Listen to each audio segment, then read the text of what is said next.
As you may recall, we are doing a complete renovation on our shabby old garage. In the last video, we fixed our fence to give us access to the outside all the way around. Now we need to make some room on the inside. As much as we would love to make the garage bigger, we live in a historic district, which means changing the footprint or the height are pretty much impossible. So that means we have to make do with what we have. The first step in that is getting rid of stuff we don't need. We gave away a lot of things, but also sold a few.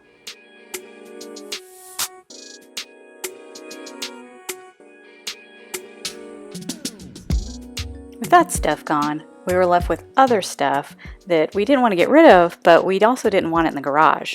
Guidelines for what stays in the garage are one car, tools, the bag boards, the saws, and Hogan's car. Don't judge.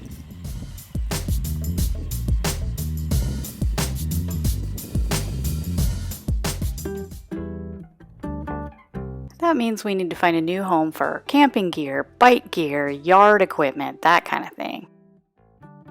I've already got the garden shed, and with a little organization, the camping gear and the bike gear can go in there. However, we are going to put a second shed right here for the yard equipment, so I have to clean out the garden shed and move it.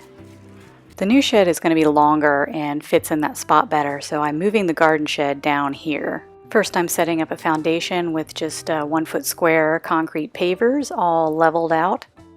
And boom, moved. And at this point, everything is just piled in there. After a little reorganizing, the camping gear's in here, the bike gear, some woodworking stuff, all fits in this tiny shed.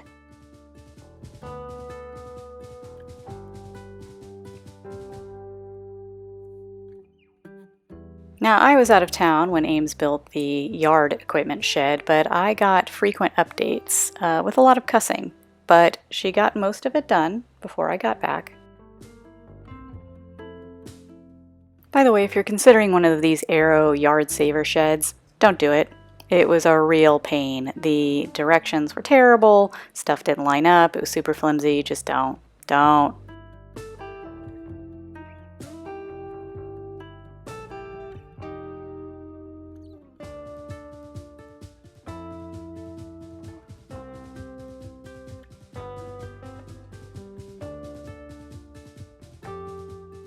Anyway, I was back in time to help finish up. We got the roof done and the doors on after more cussing, but it's done and has all the yard stuff in it.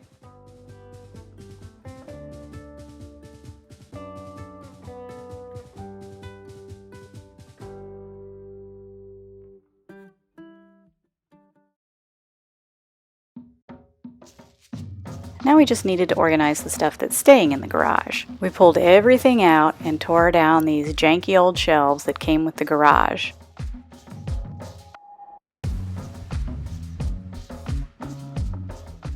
With the old stuff out of the way, we can now put in some new, more efficient organization. After visiting 2 or 3 Harbor Freights around town, we finally managed to get our hands on one of these blue tool chests. We were going to get their garage cabinet too, but after striking out at 4 different locations, we just ended up getting this one from Lowe's.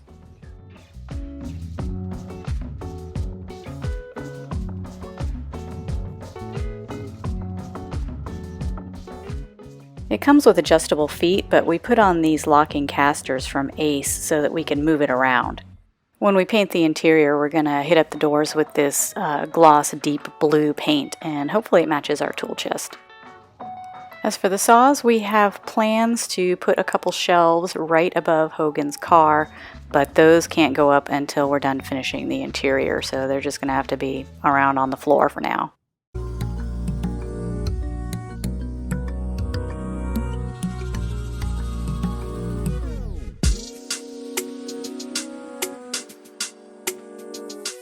With plenty of room to work in now, we really need to address some repairs before we go any further. First of all, it looks like a previous resident backed their car a little too far into the garage at one point. But now that we can access the back side of the garage, we just go out there and whack the studs with a hammer a few times and it is good to go. Now it's a matter of stripping off the ragged old pegboard to see what lies underneath, as well as any random structures. I don't know what this was. Maybe a window at some point? Some other fun things we uncovered. Oh, about a 4-foot tall sheaf of dry grass, a lizard nest, and good old termite damage. We knew about this, and some repairs have been done by past owners as well as by us, but there needs to be some more. Why wouldn't you pull it out?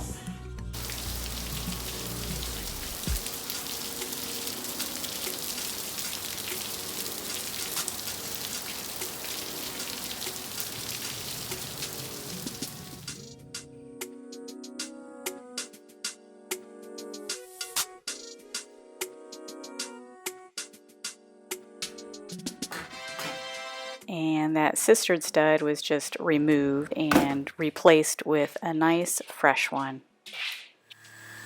Also, some of the sections of the bottom plates were in pretty rough shape, so they just got cut out and replaced with fresh wood. There you go. Bam!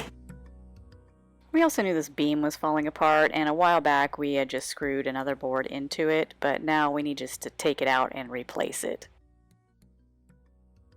Those were just the bare minimum repairs. As you'll see in the next video, there's going to be a lot more reinforcement coming up, and you'll have to just see why. Right on schedule, our LP siding is here, so we got to get cracking on getting this stuff up. So check back next time when we're actually for real getting started on this.